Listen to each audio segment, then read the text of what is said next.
When God's wrath falls, the terrifying end that awaits every narcissist. Welcome back, everyone. Today we're peeling back the curtain on one of the most haunting questions many survivors of narcissistic abuse ask. Why do narcissists seem to get away with everything? You watch them lie, manipulate, and hurt others. Yet they walk away untouched, even admired by those who don't see behind their mask. Psychologists often call this narcissistic immunity, a phenomenon where charm, manipulation, and psychological projection make them appear blameless. But make no mistake, justice, both divine and psychological, always has its way of catching up. When we talk about narcissists being above the law, it's not only about earthly justice, it's about spiritual imbalance.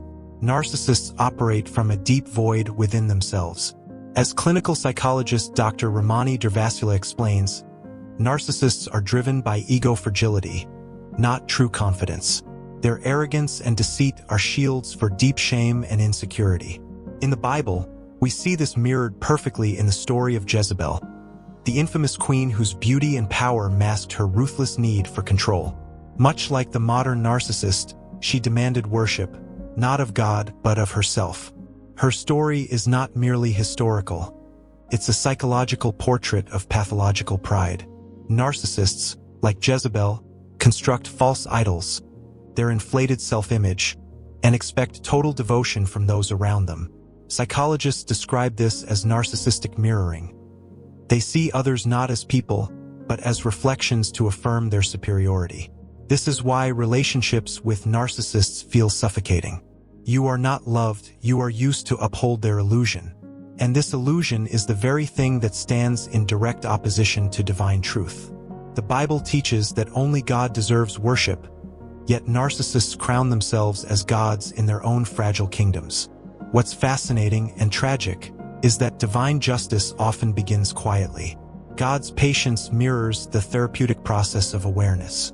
Just as therapists offer clients the chance to confront their dysfunction before consequences hit, divine justice offers narcissists many chances to repent. As psychologist Dr. M. Scott Peck noted, evil begins when we refuse to face our own sin. Jezebel's end wasn't predetermined. It was the result of denial. Every ignored warning, every act of pride, every manipulation was another brick in her downfall. Similarly, narcissists today often receive subtle opportunities to change through loss, confrontation, or emotional emptiness, but they reject them, clinging to power until it destroys them. When the prophet Elijah confronted Jezebel, her reaction was textbook narcissistic rage. Psychologists describe this as the explosive reaction that arises when a narcissist's false self is threatened. Elijah didn't just challenge her authority, he shattered her illusion of control. Instead of introspection, Jezebel retaliated with vengeance. Her ego could not tolerate exposure.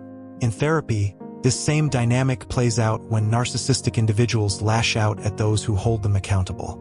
This is why arguing with a narcissist feels like a war you can't win, because to them, admitting fault is equivalent to psychological death. But here's where divine justice shows its quiet strength. God doesn't rush vengeance. He allows time for truth to reveal itself. Psychologists often echo this wisdom. Healing from narcissistic abuse requires patience and detachment, not retaliation. When survivors stop engaging, they remove the narcissist's power source, attention. Over time, truth becomes self-evident. The narcissist's mask cracks under the weight of their own lies, while the survivor begins to heal through clarity, self-validation, and spiritual renewal. Justice, both divine and psychological, is never instant, but it is inevitable. The narcissist may appear untouchable for a season, but internally, their world is collapsing. Studies show that narcissists struggle with chronic emptiness, insomnia, and anxiety when their external admiration fades. It's a haunting reminder that no one escapes the truth forever.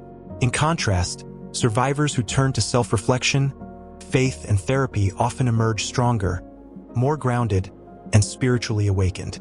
So if you've ever felt like your narcissist got away with it, remember, what looks like freedom is often the beginning of decay. God's justice doesn't operate on our timeline, but it is perfectly balanced. Psychologists and theologians agree truth is self-correcting. You may not see the scales of justice tip today, but healing begins the moment you stop trying to carry their punishment yourself. Stay patient, keep faith, and trust that both divine and psychological justice are at work, even in silence. As Jezebel's story reminds us, pride always writes its own downfall, and truth always has the final word. Waiting for things to change can feel like standing in the middle of a storm that refuses to pass. You keep hoping for calm, for that moment when the narcissist finally sees the damage they've caused and changes course. But instead, the storm intensifies. Many survivors describe this as the warning phase, a period where you sense that something dark is unfolding beneath the surface. Psychologists explain that during this time, victims often experience cognitive dissonance, a clash between what they hope the narcissist can become and the cruel reality of who they truly are. Yet, as the Bible reminds us, and as many therapists affirm, truth always rises. Justice, whether divine or psychological, never sleeps, even when it feels unbearably slow. Jezebel's story is perhaps one of the most haunting examples of divine justice meeting human arrogance. For a time, she seemed untouchable, powerful, adored, feared. She manipulated kings, silenced prophets, and built her throne on deceit. But as psychologists note, grandiosity has an expiration date. The narcissistic ego is a fragile empire built on illusion, and every lie adds weight to its eventual collapse. When Jezebel met her brutal end, cast from a window by her own attendants, trampled and devoured, it wasn't mere cruelty, it was poetic justice. In psychological terms, it was the collapse of the false self, that carefully constructed identity that cannot survive once the truth pierces through. Modern narcissists may not fall from palace windows, but their downfall follows the same psychological pattern. The manipulator who once controlled everyone's emotions eventually becomes a prisoner of their own emptiness. According to Dr. Ramani Durvasula, narcissists live in a constant state of psychic hunger, a craving for validation that never truly satisfies. Their punishment, then, isn't always external. It's internal. They wake up each day in a life that looks polished but feels hollow, consumed by envy, paranoia, and fear of exposure. God's justice often manifests not as thunder from the sky, but as silence that amplifies their emptiness.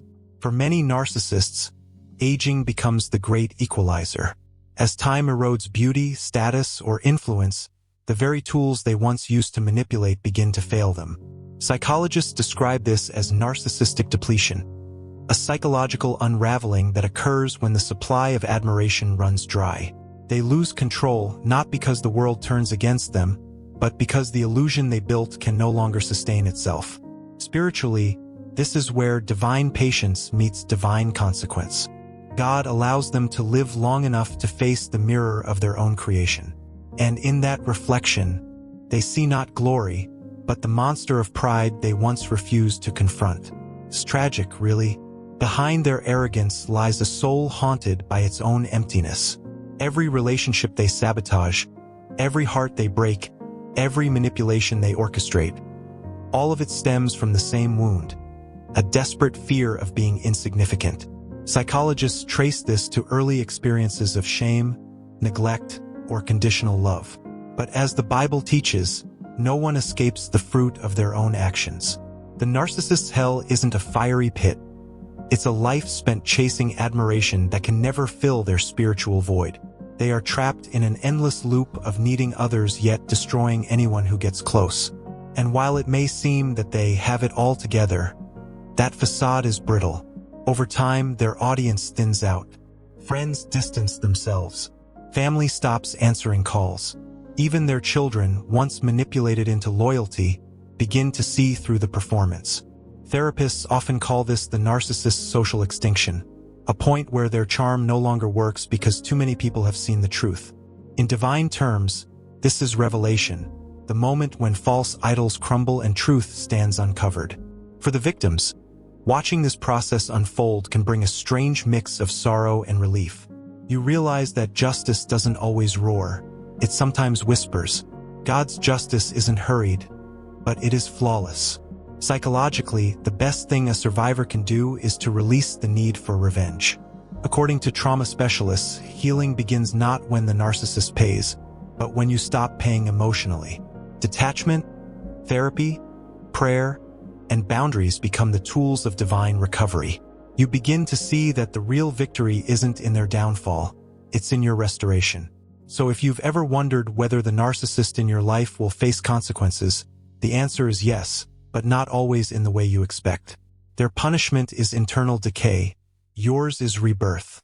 While they spiral in search of false glory, God is rebuilding you with wisdom, resilience, and peace. As Psalm 37 reminds us, "Do not fret because of evildoers, for they shall soon fade like the grass." The narcissist's story is a warning, but yours is a testimony. Before you go, remember this. Allowing a narcissist to continue their harmful behavior doesn't change their fate. It only delays your healing. The faces of deception may change, but divine truth never does. You are not alone on this path. Many have walked through the darkness of manipulation and emerged into light. And that light, once found, can never be taken away. If you found hope in these words, share them. Someone out there is still trapped in confusion, wondering if justice will ever come. Be the reminder that it does. Like, share, subscribe, and let's keep walking this road together. Stronger, wiser, and freer than ever before.